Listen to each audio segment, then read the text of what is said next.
নমস্কাৰ বন্ধুসকল, কি খবৰ? মই নিৰঞ্জন বৰা, মোৰ ইউটিউব চেনেল নিৰঞ্জন বৰালৈ আপোনালোক সকলোকে পুনৰবাৰ স্বাগতম জনাইছো। ফাইনেলি অসম চৰকাৰৰ ফালৰ পৰা এটা OTP পঠিয়াইছে। আপোনালোকে সকলো আমি হয়তো বহুত সকলোৱে জানো এমপ্লয়মেণ্ট এক্সচেঞ্জ চাৰ্টিফিকেটটো থাকিব লাগে যদি অসম চৰকাৰৰ যিকোনো থাৰ্ড গ্ৰেড ফ'ৰ্থ গ্ৰেডতে হওক, কামাণ্ডো বেটেলিয়নে হওক, আছাম পুলিচৰ যিকোনো এটা পোষ্ট যদি আপোনালোকে ল'ম বুলি ভাবিছে ভৱিষ্যতে হ'লেও, যিহেতু আমাৰ অসম চৰকাৰৰ চাকৰিৰ কাৰণে এনি ফ'ৰ্থ গ্ৰেডৰ পৰা থাৰ্ড গ্ৰেডৰ পৰা যি চাকৰিয়ে নহওক অসম চৰকাৰৰ এমপ্লয়মেণ্ট এক্সচেঞ্জত ৰেজিষ্টাৰ হৈ থাকিব লাগে।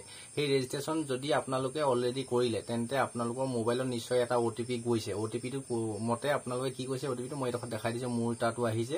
আপোনালোকে যদি এই OTPটো আহিছে তেতিয়া এই OTPটো কৈছে যে আপোনালোকে যদি 2 জানুৱাৰী 2024 আগত যদি আপোনালোকে এমপ্লয়মেণ্ট এক্সচেঞ্জৰ ৰেজিষ্ট্ৰেশ্যন চাৰ্টিফিকেট যদি ৰেজিষ্টাৰ কৰিছিলে তেন্তে আপোনালোকে 2 জানুৱাৰী 2024 আগত যদি কৰিছিলে তেন্তে আকৌ আপোনালোকে লাষ্ট ডেটটো দি দিছে 15 আগষ্ট 2024 ভিতৰত আপোনালোকে আকৌ এইটো আপডেট কৰিব লাগিব। যিহেতু বহুত আপোনালোকে হয়তো গম পাই আছে বা গম নাই পোৱা যদিও, যিহেতু আগৰ যিটো এমপ্লয়মেণ্ট এক্সচেঞ্জ চাৰ্টিফিকেট আছিলে আমি আগতে একেবাৰে অফলাইনত আছিলে, তাৰপিছত আহিলে অনলাইনত এপ্লাই কৰিব লাগে, অনলাইন আপডেট কৰি দিলে, তাৰপিছত এতিয়া আকৌ কিছুমান প্ৰচেছ উলিয়াই আকৌ নতুনকৈ আপডেট কৰাৰ চিষ্টেমটো দিলে বুলি আপোনালোকে নিশ্চয় শুনিছে। নাই শুনা যদি এইটো ভিডিঅ'ৰ পৰাই গম পাই গৈছে নিশ্চয়। আপোনালোকে যদি এতিয়া মূল কথাটো হ'ল 2 জানুৱাৰী 2024 আগত যদি এমপ্লয়মেণ্ট এক্সচেঞ্জৰ ৰেজিষ্টাৰ কৰিছিলে তেন্তে আপোনালোকে আকৌ 15 আগষ্ট 2024 ভিতৰত আকৌ নতুনকৈ আপডেট কৰিব লাগিব। যিটো কাৰ্ড আপোনালোকে এপ্লাই কৰিলে তেন্তে সেইটো আকৌ আপডেট কৰি দিব লাগিব। যদি নিজে পাৰে নিজৰ মোবাইল ফোনতে কৰিব পাৰিব, যদি নোৱাৰে তেন্তে কম্পিউটাৰ দোকানত গৈ অনলাইনৰ দোকানত গৈ আপোনালোকে সোনকালে 15 আগষ্টৰ ভিতৰতে কৰি ল'ব। আৰু এইটো যদি নকৰে তেতিয়া আপোনালোকৰ কোনো ধৰণৰ অসম চৰকাৰ চাকৰি নাপাব, যিহেতু এইটো আইডিটো আপোনালোকে 2 জানুৱাৰী 2024 আগত যদি কৰি দিছিলে ইনভেলিড কৰি দিব 15 আগষ্টৰ পিছৰ পৰা 2024।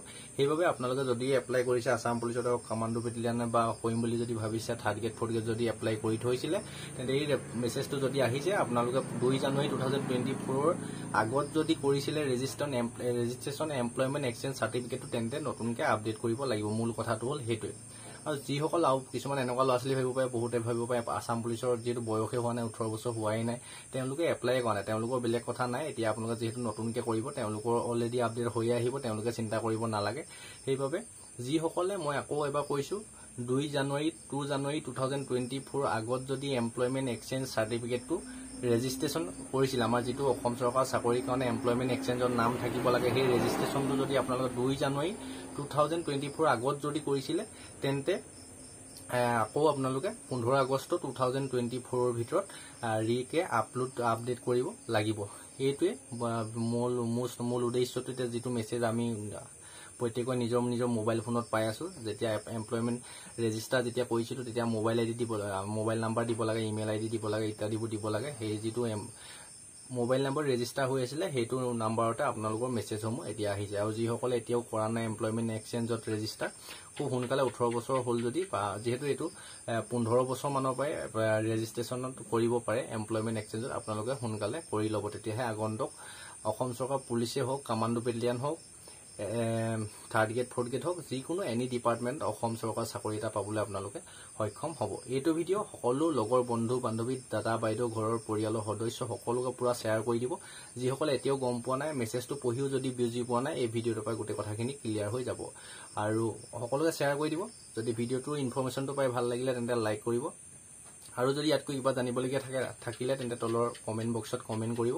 আৰু তলতে ইনষ্টা IDটো দি থৈছোঁ, ফ'ল' কৰি ল'ব। তাতো আপডেটবিলাক আৰু গুৰুত্বপূৰ্ণ ভিডিঅ'বিলাক, মটিভেশ্যন ভিডিঅ'বিলাক আপলোড দি থাকোঁ খুব শ্বৰ্টত।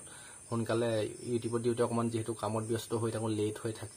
আৰু চেনেলটো এতিয়াও যদি ছাবস্ক্ৰাইব কৰা নাই, ছাবস্ক্ৰাইব কৰি ৰাখিব, আগলৈ এনেধৰণৰ গুৰুত্বপূৰ্ণ ভিডিঅ'সমূহ পাই থাকিবৰ বাবে। আজিৰ ভিডিঅ'টো ইমানতে ৰখাইছোঁ। এতিয়া ৰাতিয়ে হৈ গ'ল, প্ৰায় 10টামান বাজিলে। মই ৰাতিপুৱালৈ ভিডিঅ'টো শুই উঠি আপোনালোকে পাই যাব, চাই ল'ব আৰু শ্বেয়াৰ কৰি দিব সকলোকে। আৰু কথাটো যদি ভাল পালে লাইক কৰিব। আজিৰ ভিডিঅ'টো ইমানতে ৰখাইছোঁ। ঘৰখন, পৰিয়ালটো, সমাজখন তথা দেশখনৰ উন্নতি হওক, প্ৰতিটো ক্ষেত্ৰতে কাম কৰি যাওক, আপোনালোকৰ লক্ষ্য উদ্দেশ্য সোনকালে পূৰণ হওক, তাৰে কাৰণে ভগৱানৰ ওচৰত প্ৰাৰ্থনা জনাই নেক্সট আকৌ অন্য এটা অতি গুৰুত্বপূৰ্ণ ভিডিঅ' সৈতে আপোনালোকৰ সন্মুখত লগ পাম। আৰু আপোনালোকে এপ্লাই কৰিলে নে নাই কৰা তলৰ কমেণ্ট বক্সত কমেণ্ট কৰিব। আৰু যদি এপ্লাই কৰিলে মেছেজটো যদি আহিছে তেতিয়াও তলৰ কমেণ্ট বক্সত মেছেজ আহিছে যদি কমেণ্ট কৰি দিব। আৰু যদি নাই অহা তেতিয়াও কমেণ্ট কৰি দিব। আৰু নিশ্চয় যিসকলে এপ্লাই কৰিলে মোবাইল নাম্বাৰ দি, তেওঁ এমপ্লয়মেণ্ট এক্সচেঞ্জত যিসকলে অলৰেডি এপ্লাই কৰিলে এমপ্লয়মেণ্ট কাৰ্ডটো, তেওঁলোকৰ সকলোৱে নিশ্চয় মোবাইল ফোনত মেছেজটো আহিছে। ধন্যবাদ। ইমানতে ভিডিঅ'টো আজি ৰখাইছোঁ।